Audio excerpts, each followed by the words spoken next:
हर रोज की तरह गुप्ता जी स्कूटर पर सवार होकर के सुबह सुबह दफ्तर जा रहे थे। उनकी पत्नी ने कहा कि वापस आते हुए सेब लेकर के आना। जब ऑफिस की दिशा में रवाना हो रहे थे तो फ्लाईओवर से पहले ही एक सड़क किनारे बैठी हुई एक महिला दिखी जो सेब बेच रही थी। उन्होंने अपना स्कूटर रोक लिया और सवाल किया, क्या भाव है माता जी? महिला ने उत्तर दिया, 40 रुपए किलो। इस पर गुप्ता जी मोल भाव पर अड़ गए। गुप्ता जी कहने लगे कि 30 रुपए प्रति किलो। माताजी ने कहना शुरू किया, 35 रुपए प्रति किलो। इस पर गुप्ता जी ने उत्तर दिया, 30 रुपए से 1 रुपए ज्यादा नहीं दूंगा। माताजी ने कहा, बेटा इससे कम नहीं, 35 रुपए प्रति किलो ले लो ना।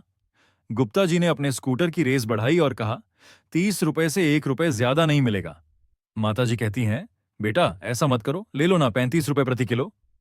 गुप्ता जी ने अपने ऑफिस की दिशा में स्कूटर चलाते हुए वहां से बाहर निकल लिया और ऑफिस पहुंच गए।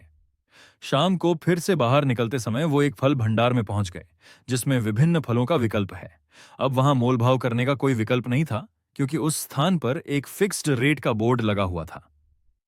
जब वह वहां पहुंचे और देखा कि सेब का मूल्य 50 रुपए किलो है तो गुप्ता जी को थोड़ी हैरानी हुई क्योंकि वहां सड़क किनारे उपलब्ध हो रहे सेब का मूल्य 40 रुपए किलो था। उन्हें यह लगा कि कुछ अजीब सा हो रहा है, इसलिए वह तेजी से फल भंडार के मालिक के पास गए और बोले, भाई साहब 40 रुपए किलो में दो ना। फल भंडार के मालिक ने हंसते हुए कहा, भाई साहब यहां सब फिक्स्ड रेट में मिलता है, आप यहां पर मोल भाव नहीं कर सकते। अगर आपको मोल भाव करना है तो किसी और जगह से ले लो। गुप्ता जी ने कहा, ठीक है, लेकिन मुझे पता चला कि बाहर की दुकानों में तो यही रेट है। फल भंडार के मालिक ने कहा, भाई साहब यहां तो वह नहीं है, कृपया आप एक बार जो पीछे बोर्ड पर लिखा है उसे पीआरएच ले, कि मोल भाव करके हमें शर्मिंदा न करें। गुप्ता जी शर्म से वहां से निकल गए, उम्मीद में कि फ्लाईओवर के नीचे किनारे पर जो महिला बैठी थी वह शायद अब भी वही होगी और वहां से सेब खरीदने का विचार किया जा सकता है। उन्होंने स्कूटर को दौड़ाया और पहुंचे तो वहां महिला बैठी हुई थी।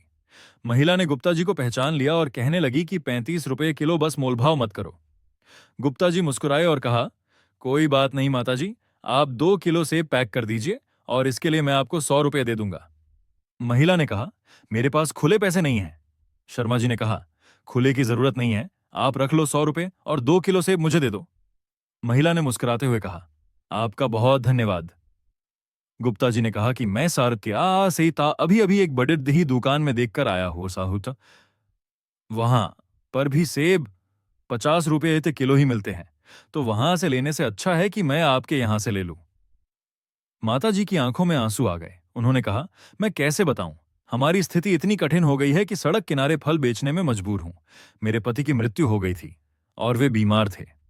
कर्जा भी बढ़ गया और हम सबसे सहारा मांगते रहे।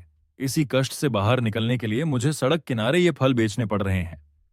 ये एक आशा है कि कोई इसे खरीद लेगा, लेकिन कोई खरीदता ही नहीं। इस पर गुप्ता जी ने कहा, इस तरह की बातें मत करो, मैं कल सुबह फिर आऊंगा और कुछ और पैसे लेकर तुम्हारे पास आऊंगा। घर पहुंचकर गुप्ता जी ने अपनी पत्नी को 2 किलो सेब दे दिए और उनसे कहा, मुझे 500 रुपए का एक नोट ला करके दो, कल किसी की मदद करनी है। मैडम ने पूछा, क्या हुआ? और गुप्ता जी ने उन्हें पूरी कहानी सुनाई। उन्होंने कहा, हम पता नहीं क्यों मोल भाव करते हैं। सड़क किनारे जो सामान बेचते हैं उन लोगों से जो अपनी मेहनत से जी रहे हैं और लाचार होते हैं, हमें उनकी मदद करनी चाहिए इस तरह की कठिनाइयों में। लाचार होने के बावजूद वे अपनी जीवन शैली को बनाए रख रहे हैं और हम उनसे भी मोल भाव कर रहे होते हैं, जबकि बड़े बड़े शोरूम में जाते हैं और पैसे देकर के आ जाते हैं। अगले दिन गुप्ता जी ने माता जी के पास पहुंचकर 500 का नोट दिया और कहा, माता जी आप अब कर्जा चुकाना शुरू करें और फल लाना शुरू करें मंडी से। माता जी ने कहा, बेटा तुम्हारे 500 रुपए का कर्जा मैं भी कैसे चुकाऊंगी? गुप्ता जी ने कहा, चिंता मत करो, मैं आपसे फल खरीदता रहूंगा। ऑफिस में जाकर गुप्ता जी ने इस बात को अपने साथियों के साथ साझा किया और उन्होंने भी इस माताजी से फल खरीदने का निर्णय लिया। सभी साथियों ने मिलकर पैसे इकट्ठा किए और एक ठेला गाड़ी माताजी को खरीद कर दे दी। इससे माताजी को काफी फायदा हुआ और धीरे धीरे उसका धंधा भी अच्छे से चलने लगा। हमें हमेशा दूसरों की मदद करनी चाहिए। आपकी एक छोटी सी मदद से किसी की जिंदगी बदल सकती है। आप दूसरों की मदद करते रहिए, भगवान आपकी मदद करेगा। और मोल भाव करना बंद कीजिए।